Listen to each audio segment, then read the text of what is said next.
one of the craziest and probably one of the most beloved comic book characters ever created, Hellboy by Mike Mignola, has 3 cinematic movies out there. How would I rank them from the worst one to the best one? Well, this is Lakin 22's movie chat. Let's stick around to find out.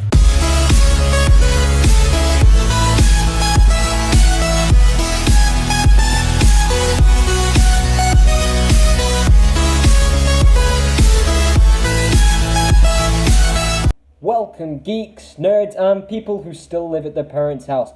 I'm your host, Lakin22, and before we get started on Lakin22's movie chat, I just want to apologise that I have not done a video in so long. I'll be honest with you, these last couple of months have been really busy and have been an absolute hell for me. So to make up for lost time, let's just get right into it. We are going to be ranking the 3 Hellboy movies, 2 by Guillermo del Toro and 1 by Neil Marshall. Now, 2 of these films are considered some of the best comic book films of all time. Probably 2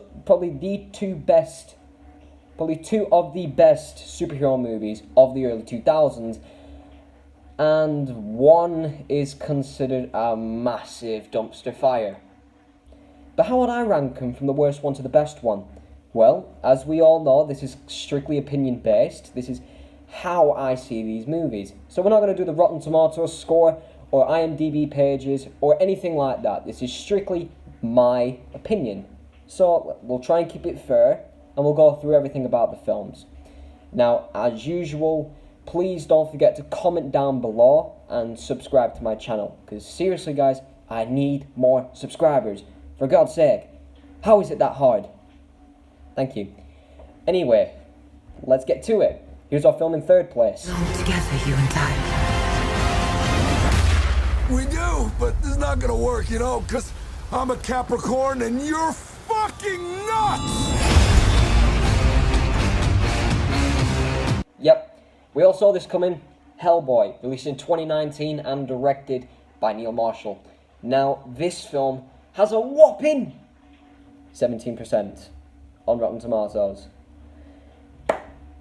Yeah, to say we are at an age where most superhero movies that are released are really great. I mean, some of the best cinema has to offer. We got this very early in the year. But what do I think about it? Okay, well, I do agree that there are some massive story issues, especially a convoluted plot, some very excessive gore, extreme gore.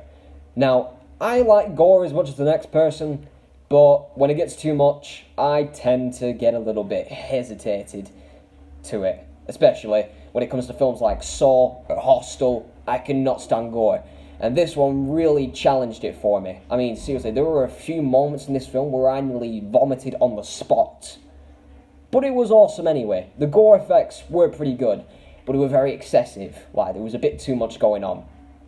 And also, well, we got inconsistent tone issues. Now, when I first saw the cover image for this film of David Harbour in his Hellboy makeup, I thought this was going to go for a more darker tone than it did in the Guillermo del Toro films. And then when I saw the poster, that's exactly what I thought. We saw Hellboy with his flaming crown on his massive horns, the flaming Excalibur sword. I thought this was going to be one of the darkest superhero films to ever witness, because this is the director of The Descent, one of the scariest horror films I've ever seen in my life. And then when the first trailer came out, boy, did my expectations really change. It was really comedic and very light-hearted, especially for Neil Marshall standards, and I didn't know what to think of it. But it looked like it was going to be okay, so I went to watch it anyway, and even I could notice that the tone was all over the place. One minute it was really serious, and then the next minute it was very campy and joke-like. Next minute it was very serious and emotionally depthful, and then it had some really magical moments that were a bit too weird, especially for Mike Mignola's writing standards and Hellboy's mythology. And yeah, it was really, really hard to not notice it. And yeah, when I compare it to Guillermo del Toro's films, I consider it unfavorably to those two. But on an entertainment standpoint, I did enjoy it anyway. Okay, I mean, this movie is far from perfect, and I wouldn't say it's a great movie. I'd say it's a okay movie. You know, it's intended to be a B movie, not a giant blockbuster A movie. It knows it's being silly, it knows it's going over the top, but it does it in a way that I find entertaining. You know, it's got some good acting, some over the top acting, it's got some good action sequences, it's got some bad ones, it's got some decent effects, and then it's got some really bad ones. But I'd say most of the praise for this film, in my standpoint to this film, will definitely go to the action sequences, because they did have me on the edge of my seat for most of the time. David Harbour's performance as Hellboy is really, really brilliant. I'd say it matches Ron Perlman's performance, and I saw him as Hellboy. I saw nobody else portraying this character, and he really, really challenged it for me. He really did. I think he's almost as good as Ron Perlman. Mila Jovovich's performance as the Blood Queen, Nimue, I did really find her really intimidating and quite creepy, especially for a villain with a stupid name like Nimue. She really, really creeped me out quite a bit, so I was really impressed by that. And the makeup effects, I swear to God, these are some of the best makeup effects I have ever seen in a comic book movie, or even any movie in general. It was really, really, really good, these makeup effects. You could really see that they put the effort into making these makeup effects. So, I could give it maybe a 5.5 out of 10. I know it has its big issues, and to most people out there, they really, really despise this movie as a whole. But it did have me entertained, I did laugh a few times, and well, yeah, I did find it a good B movie. You know, it's one of those movies that is so ridiculous and over the top that you can't help but just sort of enjoy it. But I will give you this, if you are a huge die-hard Hellboy fan who's been following the Mike Mignola comics for years, longer than me, you might want to hesitate before you watch this, because seriously, it does take a few punches right to the groin on the mythology of Hellboy. So I warn you to those die-hard comic book fans of Hellboy, but for a general moviegoer who loves stupid, fun comic book movies with inconsistent tonal issues and a bit of ridiculousness, I highly recommend it for the people who want to watch it. Okay, that's the first Hellboy done. Now let's get to our film in second place. Hellboy. Yes, Hellboy 2004, directed by Guillermo del Toro. Now this one really shoots up on the tomato meter score right here, because it has got a whopping 81%. And now let's go through the reasons why.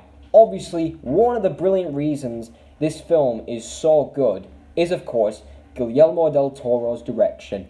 He has such a unique vision in every movie he makes. Pan's Labyrinth, Blade 2, The Shape of Water. All these movies have such uniqueness in their tone and their atmosphere that it is such a brilliant moment and feeling to watch them. They really are. Even when Guillermo del Toro is at his worst, somehow the atmosphere he creates and brings onto the silver screen is so unique and exotic, you cannot help but be dragged into his amazing world of creativeness. And also, let's not forget that the story is well written, the acting is amazing, the makeup effects, my God, are they brilliant. The world building, these creepy looking characters, they are all Guillermo del Toro at his best. And also some brilliant action sequences, some good humor here and there. But where this film really, really strengthens is Ron Perlman's performance. I mean, this guy is Hellboy. I mean, David Harbour did an amazing performance in his film, but no one will top Ron Perlman. I mean, he is just the bollocks as Hellboy. He really is. No one will ever top his performances as this role. And I think that's all I can really say about Hellboy. I mean, I think the only criticism that I might have in this film is that the villain is really, really forgettable. I mean, it's just like some guy who's been surgically added into this power suit, sort of like he looks like a submarine ninja. And, okay, while he does have some very cool scenes, he's very bland and forgettable because he really doesn't say much. And, well, the sorcerer as well in the end, yeah, well, okay, he's cool, but I don't really remember him really well as well. I think this is where the film really struggles. Its villains. While they did a really good job with their character development and the writing and the direction and the makeup effects and the action sequences, its villains are really the low point of this film. I mean, if someone went in expecting to see one of those Avengers Infinity War type things where they got brilliant heroes and also a very compelling villain, and my mum comes in right now. Thanks, Mum. Sorry. Oh, sorry, I'll edit it out anyway. Don't forget, change your t-shirts. Put your 6 silk on with your t I will jeans. do. Yeah, I was going to anyway. Thank you.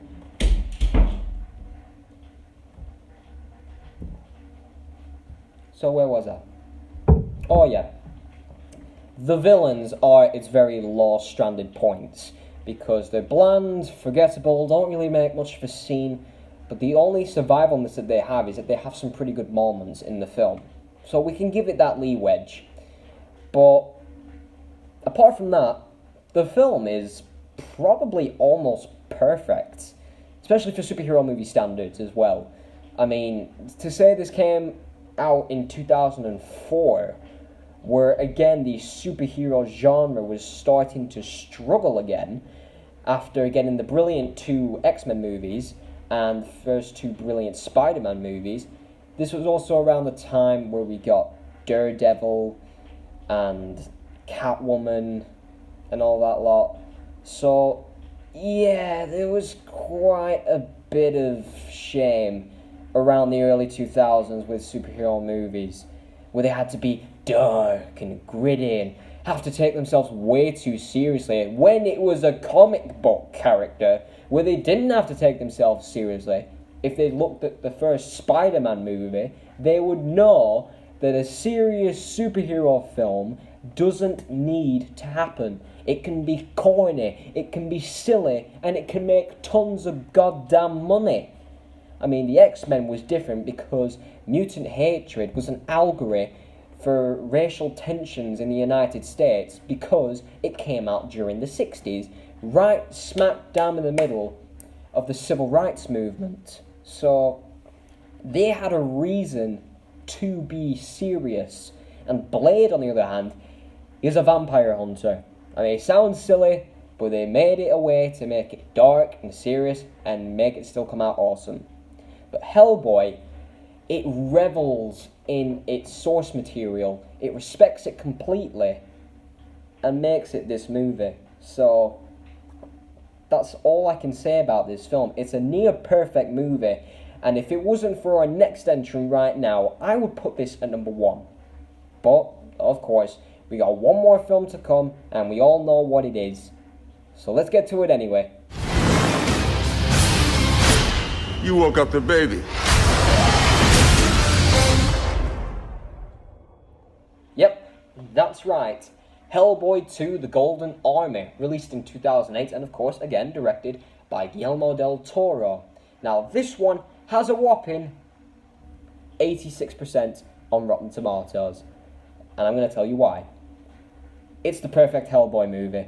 It really is. Considering that we never got our third Guillermo del Toro Hellboy movie, and we got the Neil Marshall reboot, this will be classed as the perfect Hellboy movie. It has brilliant character development, it's got brilliant emotional moments, great action moments, great horror aspects, brilliant makeup designs, world building, and it fixed the problem from the first Hellboy movie. It has a brilliant villain.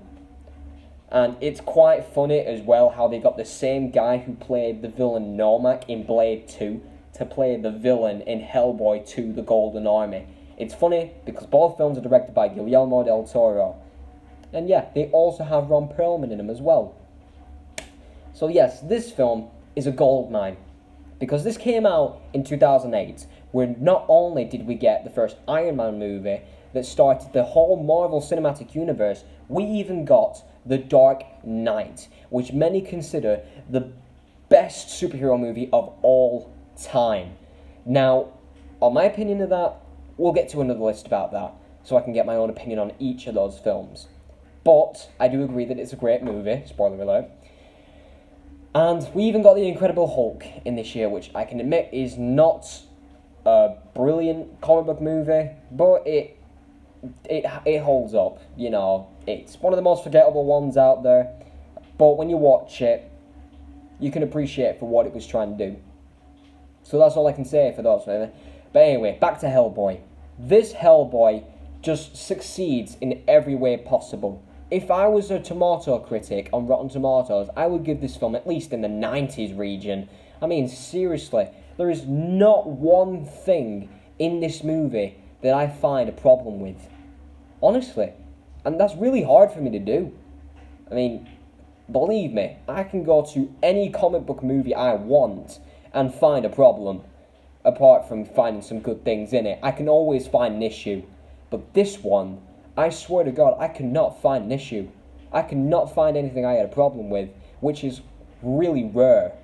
I mean, the one time I watched a comic book movie and not had an issue with it was with Joker, which I actually watched last month.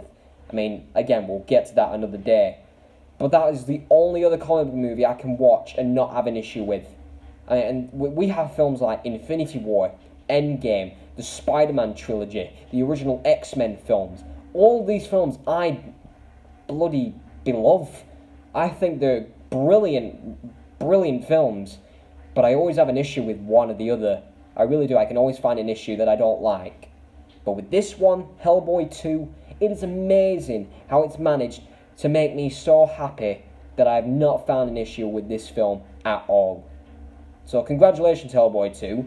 You are now the second comic book movie I have ever watched to not have an issue with at all. You should be proud of that.